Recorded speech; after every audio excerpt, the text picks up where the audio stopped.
Good morning, class 10th student. Today, 25 July 2020, on Saturday, textbook क्षितिज गद्य portion lesson number 2 passage question answer. कल मैंने आपको एक passage explain किया था, उसके क्वेश्चन और आंसर एक्सप्लेन किए थे और उसके साथ साथ व्हाट्सएप की कॉपी भेजी थी। इस लेसन में अब तक जो काम किया गया है उसमें रामवृक्ष बेनीपुरी जी की लाइफ हिस्ट्री है जो आपको फेयर पर करनी है, उसके वर्ड मीनिंग है चैप्टर के, और जो मैंने समरी समझाई थी वो चैप्टर को समझने के लिए है।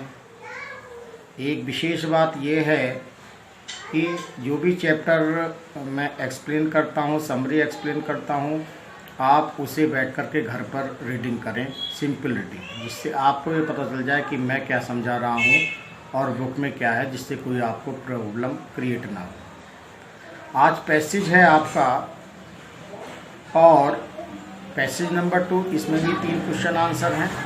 पैसेज जो है, मैं सबसे पहले पैसेज पढ़ूंगा, आपको पैसेज भी लिखना है, उसके बाद उसके क्वेश्चन लिखने हैं, उसके बाद उसके आंसर लिखने हैं। बाल गोविंद भगत मंझोले कद के गोरे चिट्ठे आदमी थे, 60 से ऊपर के ही होंगे, बाल पक गए थे, लंबी दाढ़ी या जटाजूट तो नहीं रखते थे, किंतु हमेशा उनका चेहरा सफ़ेद बालों से जगमग किए रहता।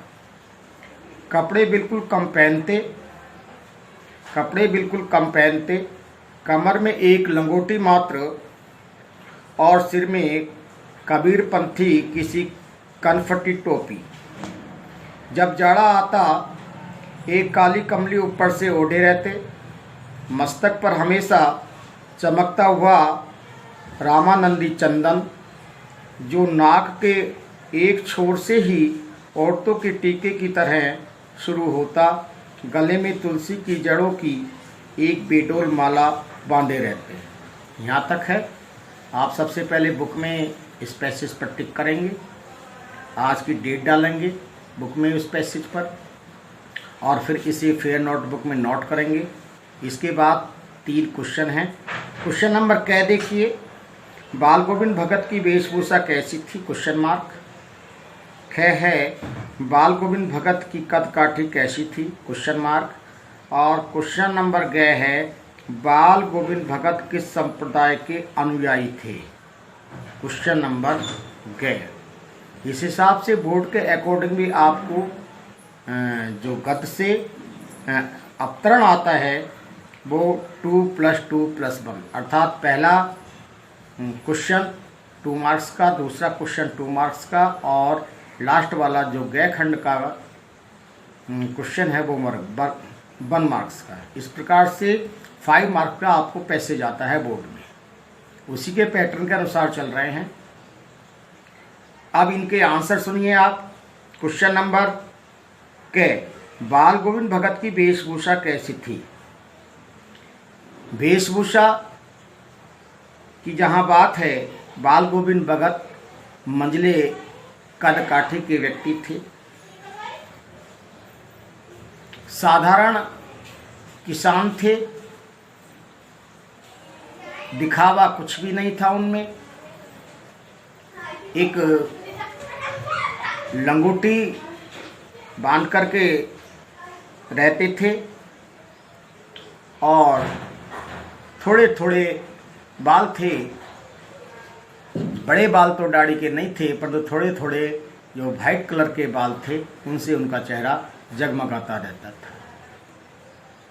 एक सिंपल लाइफ और एक सामान्य व्यक्ति की वो जीवन यापन करते थे। कोई ज़्यादा विशिष्ट आकर्षण नहीं था उनमें, परंतु उनके जीवन जीने का जो ढंग था अपने में विशिष्ट था। इसलिए रामवृक्ष बेनीपुरी जी ने उन्हें अपने पाठ्यक्रम में स्थान दिया है, उन पर लेख लिखा है, और आप तक वो मैसेज पहुंचाने का प्रयास किया है कि किस वजह से ये बाल गोविंद भगत अपने में विशिष्ट थे या खास थे। उसके बाद क्वेश्चन नंबर 6 है, बाल गोविंद भगत की कद काठी कैसी थी? मंझोले का मतलब है बीच के व्यक्ति थे, ना ज़्यादा लंबा थे ना ज़्यादा छोटे थे, बीच के व्यक्ति। बीच के व्यक्ति का मतलब ये है लगभग 5.25 5.5 के बीच में, ये बीच के व्यक्ति की लंबाई है। तो गोरे चिट्ठा उनका रंग था, 5.25 5.5 की लंबाई थी, पतले दुबले थे और किसी प्रकार की कोई बनावट और दिखावट उनमें नहीं थी। इसके बाद क्वेश्चन नंबर गए हैं, बाल गोविंद भगत किस संप्रदाय के अनुयायी थे? अभी मैंने पैसेज ही पढ़ा है। इसके बाद मैंने आपको बताया है कि आपके ये जो टाइटल है बाल गोविंद भगत, आप इसे घर पर बैठ करके पूरे चैप्टर को रीड करें, आप समझ जाएंगे कि किस संप्रदाय के अनुयायी थे। बाल गोविंद भगत कबीरपंथी संप्रदाय के अनुयायी थे। पाठ में एक स्थान पर आया है कि इनके खेत में जितना भी अन्न होता था उस सबको वो कबीर के मठ में ले जाया करते थे सिर पर रख करके, और प्रसाद स्वरूप उस मठाधीश ने जो वापिस कर दिया, चाहे उसमें कितना भी वापिस किया इस बात का प्रश्न नहीं है, वो उसी से संतुष्ट होकर के उसे घर लेकर के आते थे और उसी से जीवन यापन करते थे। आप समझ गए कि कितना बड़ा इस व्यक्ति का अपने मन पर नियंत्रण होगा। फॉर एग्जाम्पल मान लेते हैं कि 2 कुंटल वो अनाज अगर खेत में पैदा हुआ, 2 कुंटल का 2 कुंटल कबीर पंथी मठ में वो लेकर के चले गए।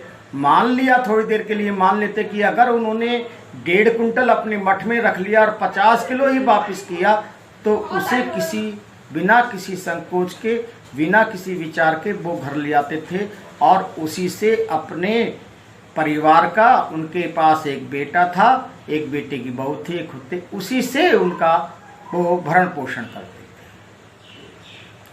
क्योंकि कबीरदास की तो शिक्षाएं आप जानते हैं, कबीरदास आपने पढ़ा है 9th में। कबीर ने तो हमेशा समाज को सुधारने की बात रखी है और मन पर नियंत्रण करते हुए अपने मोक्ष के मार्ग को खोलने की बात रखी। तो कबीर की यदि हम शिक्षाओं को अंगीकार करें तो निश्चित रूप से हम इस भव सागर से पार हो सकते हैं। इसी के साथ साथ मैं अपनी वाणी को विराम देता हूँ। जय हिंद, जय भारत।